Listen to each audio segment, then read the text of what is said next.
Well, hello, and welcome to another FAQ Monday. I am your host, Fluff, and guys, I've been really sick. This last week, I got back from NAMM, and I got NAMM and I've been ugly sick. The kind of sick that you just sit there and your loved ones go, God, are you all right? Like, that's what kind of sick I have been. So, I sound a little stuffed up still. I've been just a snotty coughing mess, so I apologize if I have to clear my throat or any of that sort of gross nastiness stuff during FAQ Monday. I'm sorry, but I've been sick. But we're gonna answer some questions because those are important too. I have my coffee and I'm ready. First question. How much did it help your YouTube career and channel to attend NAMM the first few years? Looking back, I think it was very beneficial to actually go to NAMM and meet these people that I would be hitting up via email asking to be sent gear, etc., etc. I will preface that was 6 years ago, and in the last 6 years, the climate has changed quite a bit. So now everyone at NAMM has a YouTube channel, and everyone was like, hey, well, you want a gear review or a demo or something like that? But back in like 2012, 2013, there was no one doing that. So like you would get cats like me and Ola England and Keith Merrow at NAMM, and we would show up and go, hey, I'm that YouTube guy. And everyone's first question would be, how did you get in here? Like, who do you know? And the first couple of years that I went to NAMM and would introduce myself to people that I'd talked to for years via email, they wouldn't even recognize me. They would look at me and go, okay, hey. And then so at one point I had to cut out my Fluff bauble and put it on my badge, and they would look down at my badge and then go, oh, hey man, how's it going? Great to meet you. So in the early days it was a little rough going, but I think it was very beneficial to everything I was doing at that time. Do you worry about power requirements for all of your gear, i.e. running too many pieces of outboard gear at the same time and subsequently causing the breaker to blow? You know, that's a good question. I personally don't really worry about that because first, I rarely have all this stuff on at the same time. And even if I did, they draw not a lot of power. I mean, looks can be deceiving. What draw the most amount of power are my monitors and the amplifiers, obviously, the big tube amps and stuff like that. But it's not like I ever have several amps on at a time, and I am mindful of the amperage draw of everything, but really all the studio rack stuff is fairly low power consumption, so you don't really have to worry about that. I do worry about it with the big stuff, and I think probably not a lot of people pay enough attention to that kind of stuff. They just kind of plug everything in and kind of go, but it's always good to be mindful of the power consumption of every bit of gear you have in your studio for sure.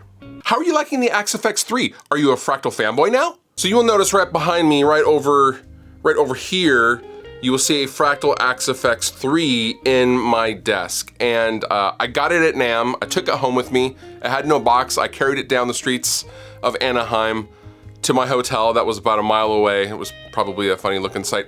But as soon as I posted it on Instagram, everyone's like, oh, you're a Fractal fanboy now. Oh, this Fractal, Helix, Kemper, etc., etc. And I will say my early thoughts with the Fractal are, it's a wonderful sounding unit, and I am not a Fractal fanboy. I'm a fanboy of sick guitar tones. I think that's the best way I can put it. Whatever gets me there to that sick, nasty guitar tone, I am a fan of. For me, it's not really about picking sides or anything like that. There's a lot of mutual respect from for the Fractal stuff from my friends at Line 6. They're like, oh man, that's such a great unit. Like, man, they're doing good stuff, because for them, it's about the big picture. It's not about who is choosing which amp modeler or processor. It's the fact that people are choosing modelers and processors. So for me, I have to say I'm in the same boat. You know, they're fighting the good fight. So Fractal, Helix, Kemper, whatever you choose, it's just awesome that you are choosing something to find your sonic voice. So yeah, the Fractal is awesome, and you guys will be seeing it more in the future. But yeah, I don't know, I'm a fan of awesome tones. Thoughts about the new Fender Acoustic Telly? When me and Keith Merrow were recently in Boston at the Fishman plant, me and him got to play with the final prototype of the Fender Acoustic guitar, meaning when they decide that, okay, all of them are gonna be like this, they have a final prototype. And that is what all the production models subsequently copy, because all the internal guts and the piezo systems and all the electronics in the Acoustic are Fishman. and Fishman spent years developing it with Fender, and having tried it firsthand, me and Keith were absolutely blown away because you can switch to a big body, you can switch to a small parlor guitar tone, you can switch to all sorts of stuff on the same guitar, and they really, really nailed the sonic characteristics of every type of acoustic guitar, and it's a really, really great instrument. I'm gonna try to get one on the channel. I was just blown away by the sound and the feel of it, but yeah, hopefully I will get a chance to get one on the channel soon. And now, Fluff reads a tweet. Mastodon's Crack the Sky is now 10 years old. Let that sink in.